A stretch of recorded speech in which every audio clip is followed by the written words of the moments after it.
This is going to be a commentary vid on JAHMYR Gibbs and the Detroit Lions selecting him at number 12 in the first round of the 2023 NFL Draft. Look, up front, there will be no film displayed here.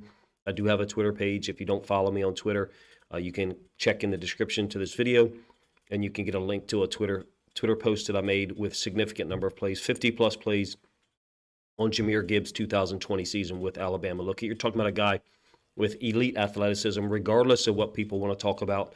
Was it a controversial pick? Should he have been taken at 12? Certainly caught a lot of people by surprise, myself included. But as someone who's watched a significant amount of Lions film, I can tell you that they did not have a weapon like him in 2022, and they weren't going to even if they had retained DeAndre Swift. Pass catching skills are off the charts for a running back. He's a game breaker. Whether it's getting the ball as on a handoff, a read play in the pistol, or having the ball thrown out to him in the flats, or soloed up or singled up on a linebacker. He's got great hands. He's smart in how he sets up his route, meaning he'll hedge to the outside if he's trying to create space to the inside, or vice versa, to set a linebacker up, be it an inside linebacker or outside linebacker. It's a complete mismatch. The thing that I noticed about him that I haven't heard many people talk about, and again, that Twitter series of videos that I made displays it. He's very smart when the quarterback extends the play, meaning he's done with his initial route. Quarterback has moved outside of the pocket, in this case, Bryce Young in 2022, and he finds space. He's got wide receiver instincts in those situations. He doesn't react in the same way as running backs often do, kind of clunky and in a rigid manner when the play breaks down, when it's unstructured. JAHMYR Gibbs reacts like a receiver does, and that's the part that I think really sticks out. Among the speed, the straight line speed, the cutability, and all those things. I think the Alvin Kamara comparisons are appropriate. And that's, pretty high praise, obviously, because you're talking about all-pro level player.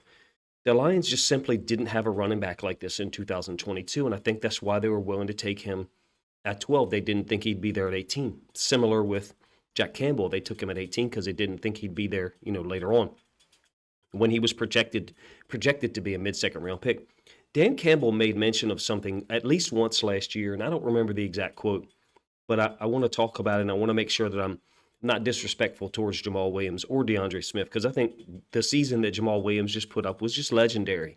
17 touchdowns, broke Barry Sanders' Lions record. I mean, that's an unbelievable achievement. Anytime you can break a record set by Barry Sanders in Detroit, that'll live on. That season will live on for a long time in Lions fans' memories. But Dan Campbell said something a couple of times, or at least once, that I heard. And I saw some comments that he had commented, or he had said things like this multiple times, but I only heard one. It was something along the lines of, we had some perfectly blocked plays today, and we're only getting 5 or 6 yards out of it. And I thought that was kind of telling, meaning Jamal Williams and DeAndre Swift, they weren't busting big plays. JAHMYR Gibbs is going to do that. If you give him space, you give him a cutback lane, he's going to hit it. It's not going to be 5 or 6 yards. It's going to be 25 or 26, and in some cases 50. He showed that kind of ability at Alabama. He made big plays. Again, I did a film, no disrespect to Jamal Williams. I did a film study on him when he signed with the Saints, and really was hoping he returned to Detroit, but this is an upgrade. It just is. In the big playability, and I know Jamal Williams had some big runs. I'm thinking of a couple of big runs off the right side. He did have some catches out in the flats, but nothing like JAHMYR Gibbs shows. 4.36 40-yard dash, which I think is in the 96th percentile of all those tests, all those running backs that have ever been tested. Pretty unbelievable.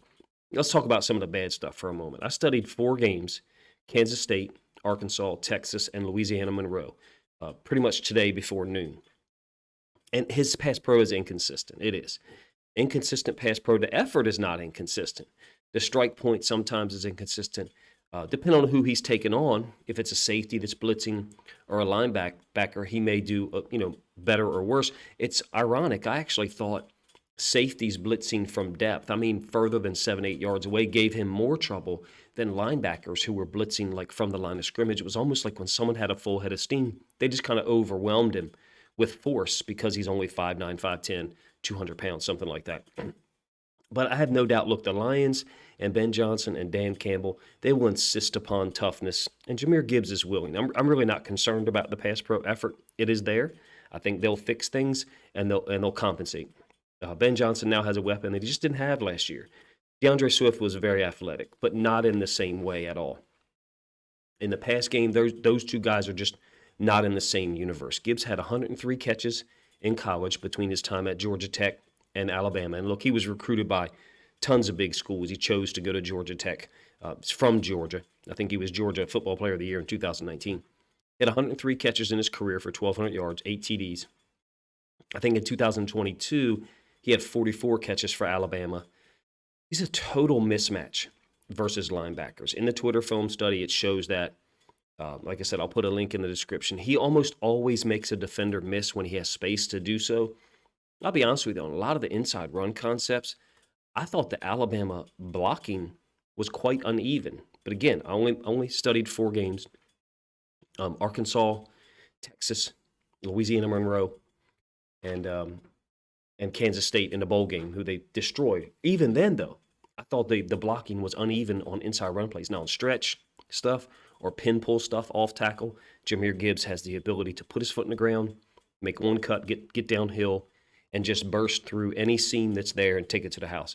He's still only 21 years old, I believe. I believe he just turned 21, or he's about to. Got great vision, extreme confidence and cut ability. I mean, he's clearly a running back, but I would say he's a running back with wide receiver skills. His instincts out in space when it's a pass play, to me, look like wide receiver instincts. The Lions did something interesting. One of my final points here.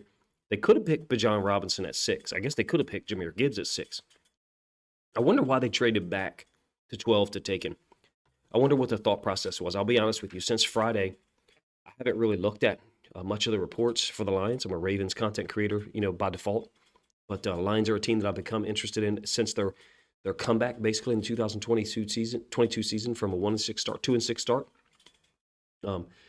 You couldn't go wrong taking Bijan Robinson or JAHMYR Gibbs, right? But I think it might be the big playability of Gibbs that really drew them in. He's such a unique talent in this draft.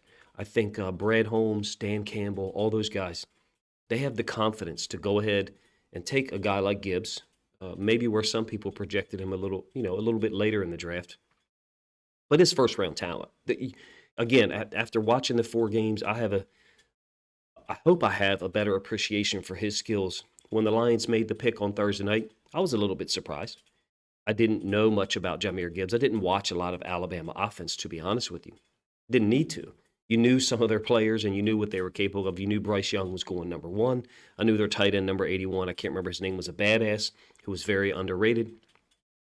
I knew that one of their tackles was really good.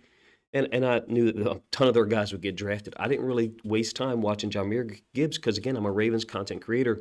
There was no chance they were going after him. Man, the Lions just, if you ask me, hit a home run here. Brad Holmes and those guys will forever be linked to this pick, no doubt about it, for better or for worse. I think that the potential is something that you can't pass up. After watching 4 games today, and I'm only watched the offense, obviously, Alabama. I'm focusing on JAHMYR Gibbs. If he's not on the field, I kind of just fast forward past the play. I use a player that's got like a plus 30 button on it. So if he's not on the field, I just hit plus 30. So I was able to watch 4 games in about 2.5 hours, make a Twitter video, make this YouTube video as a commentary in support of the pick. High level of support, high level of confidence that the Lions knew what they were doing. And they obviously, have since traded DeAndre Swift, got rid of him, to the Eagles where he belongs with all the other Georgia players. Huge upgrade with JAHMYR Gibbs and David Montgomery, if you ask me, in terms of athleticism. If both of those guys are healthy, the playmaking ability they have from their running backs is a world of difference. The big playability in the run game is a world of difference. Jamal Williams was tough. He was great in short yardage and goal line situations, as evidenced by the 17 touchdowns. But these 2 guys, JAHMYR Gibbs and David Montgomery, I think offer something that Ben Johnson and the offense did not have. And when they get Jameson Williams back, they can get him integrated into the offense. They're going to get great play from Amon-Ra St. Brown. Everyone knows that.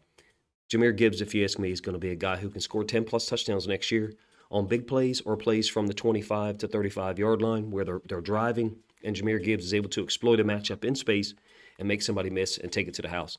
It's going to be very difficult for teams to play man-to-man against the Lions because it's like, who guards JAHMYR Gibbs?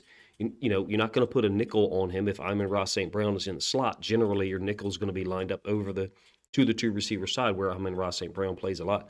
Look, I'm a huge fan of this draft pick. I do like the Jack Campbell pick later on in the first round. I'll have another commentary video on that.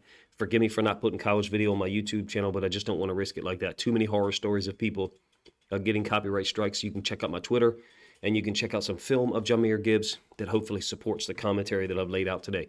Appreciate you guys' time. If you think other Lions fans or other NFL fans in general might enjoy this video, this commentary about JAHMYR Gibbs' skills and how he was used at Alabama, projecting how he'll be used by Ben Johnson and the Lions, please consider grabbing the link to it and sharing it on social media to help the video get more reach.